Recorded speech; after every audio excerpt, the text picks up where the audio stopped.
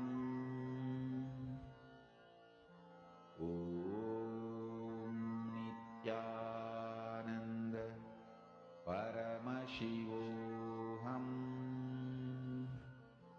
Om Nithyananda Paramashivoham.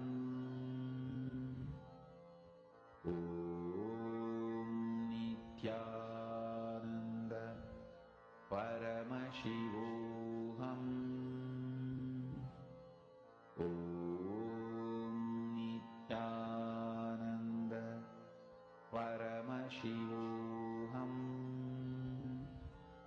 Om Nithyananda Paramashivoham. Om Nithyananda Paramashivoham. Om Nithyananda Paramashivoham. Mahamahāvāgya, spiritual lullaby for samadhi, and Suprabhatam, wake up call, wake up song for Paramashiva. This Mahamahāvāgya is spiritual lullaby for you to fall into samadhi.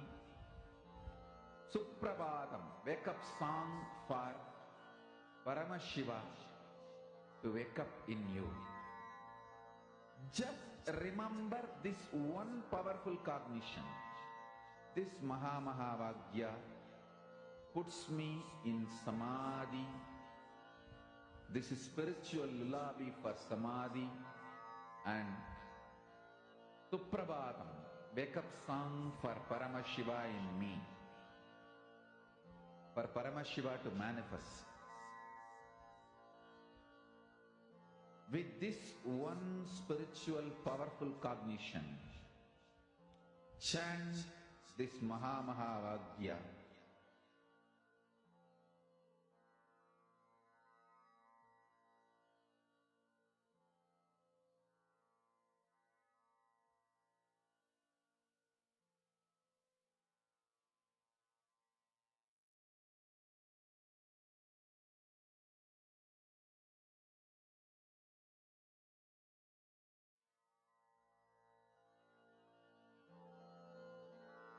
Mahamahāvāgya, spiritual lullaby for samadhi, and Suprabhatam, wake up call, wake up song for Paramashiva, for Paramashiva to manifest.